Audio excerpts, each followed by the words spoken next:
So as we get closer to this matchup between the Philadelphia Eagles, Nick Sirianni against the Green Bay Packers, Matt LaFleur, man, the stage has been set. Last year, the Green Bay Packers did not have success. They're certainly not wanting to replicate the outcome of last year's 34-29 season opener loss in Brazil, and then chasing that up with a loss in the playoffs to them 22-10. The Packers are certainly looking to get back on track, but it's not as difficult as it may seem. And the Green Bay Packers may find themselves in a perfect position. We're going to get into that. So let's jump into it. The Green Bay Packers, Matt LaFleur, there's a lot of drama around the tush push.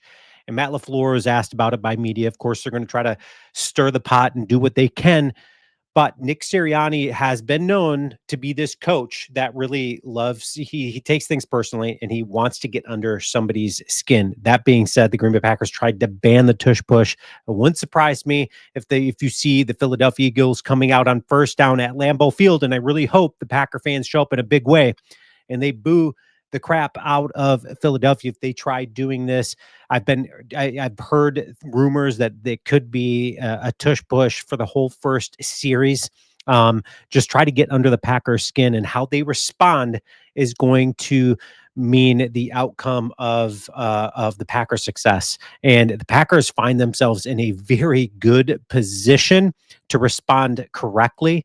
They got swept by the Philadelphia Eagles last year. This is a Super Bowl caliber team in Philadelphia that they find themselves with a great opportunity to set the tone, kind of what they did week one against the Detroit Lions. They set the tone for the NFC North. They still find themselves on top, even with last week's ugly performance, even with earlier in the season, week three's ugly performance on the road to the Cleveland Browns. And then, of course, you've got Keyshawn Nixon saying, "Hey, we don't want that feeling of losing to the Philadelphia Eagles. We did that last year.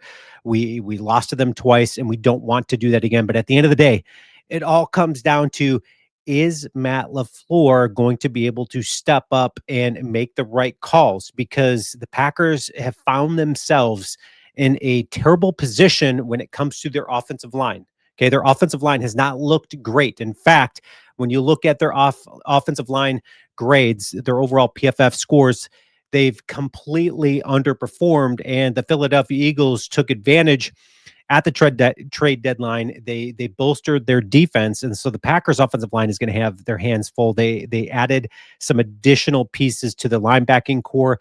They got Jair Alexander there. Not that that means much, but they've got some other cornerback help there as well at the trade deadline. So is Matt LaFleur going to be able to respond and step up in a big way? Because this is a coach that you've got a great opportunity to get the ball out in a hurry, to get it out of Jordan Love's hands in a hurry, not force the issue downfield. And I know there is some good things that can come when you pass the ball downfield, because you're going to open up the short game and all of that. But it comes down to, is Luke Butkus going to be able to get his personnel ready? When we talk about the inconsistencies of this offensive line, this is going to be huge for the Green Bay Packers. This is a very, very big game. It's a tone-setting game. You don't want to go 0-3 with the Philadelphia Eagles, the Super Bowl, the reigning Super Bowl NFC, to come out of the NFC North. You don't want to fall behind on them 0-3. The Packers are certainly, they came out looking like the favorite when it comes to a Super Bowl caliber team. And I know there's some fans on here that have been writing like, stop talking about the Super Bowl, but that's the whole reason why we're here. That's the whole reason why the Packer organization is here. They've added some pieces like Micah Parsons that are certainly setting themselves up for success. Now, whether or not they go and get that Asante Samuel remains to be seen. But that being said, we have got to get our offensive line issues worked out so that Josh Jacobs is going to be the successful running back that we saw last season. He's going to be able to open up the pass game. Are they going to be able to do check down passes to Luke Musgrave, kind of what we saw against Tucker, with Tucker Kraft when he was in-house? Now, certainly Luke Musgrave is not going to provide the blocking possibilities that Tucker Kraft had and the success that he had. But that's when Matt LaFleur's play calling has to step up and come into play. They've got to get the ball out in a hurry. They've got to be able to stretch the defense. And Nick Sirianni, you can bank on it. He is going to be ready for this Green Bay Packer team. He's been waiting for this game. You just know it. Ever since the offseason happened and the Packers tried to ban the tush push, this guy is going to come out guns blazes at Lambeau Field. He's going to come out ready, and the Green Bay Packer fans have got to step up in a big way. But more importantly, the Packer organization, their coaching, the play calling, and the overall offensive line performance has got to step up. It's not like they don't have the personnel there. They absolutely have the personnel there to make all the difference in the world. Now, whether or not that's going to be the case remains to be seen. So let's talk about the Philadelphia Eagles. They've completely underperformed from the expectations they all had. They started the season against the Dallas Cowboys.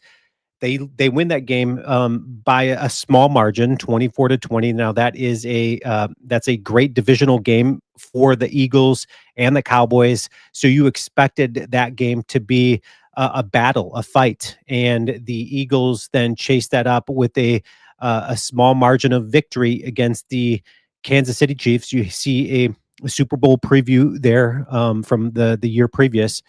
And this is a Kansas City Chief team at the beginning of the season that didn't have the health that they have currently. This is a Kansas City Chief team that has struggled, but then they play a Rams team and they showed up in a big way. This is their biggest win of the season against the Rams. Now, you're talking about them beating the Cowboys, you're talking about them beating the Chiefs, but this Rams team is built different. If you had to pick an overall favorite from what you hear out there in social media, the Rams are certainly that favorite. Matthew Stafford is having one of those, amazing years, MVP type caliber years, certainly there with the Rams and the addition of Devontae Adams and what they've done on that defense. The Rams are one of the favorites to come out of the NFC. So are the Eagles, and so are the Packers, and so are the Lions. Those are the four teams that everybody's talking about. And then you've got the dark horse of the Buccaneers, but they lose Mike Evans. And speaking of which, that was their next win. So you have the Eagles beating the Buccaneers by, again, a small margin. Their victories have been coming. And at the end of the day, it all matters about wins and losses. It doesn't matter how it looks per se, as long as you're getting that victory. But the Eagles just have not looked great. And they haven't chased up that Super Bowl type caliber year to what you've seen them put out on the output, the product this season. Then they lose at home to a very good defense in the Denver Broncos, 21-17. But keep in mind, this is a Denver Bronco team that just haven't caught their stride as far as offensively goes. And Bo Nix doesn't look like the same quarterback as he was last season. And as they tried to find their identity offensively, the Philadelphia Eagles lose to them at home, and then they lose on the road in a big fashion to the New York Giants. That was a very ugly game for the Philadelphia Eagles. And then it looked like the sky was falling. And is this Philadelphia Eagle team for real? And then they go on the road to Minnesota. They win by a small margin, less than a touchdown, a 6-point victory, 28-22. But nonetheless, it was a win. And the Philadelphia Eagles will take a win. A win is a win.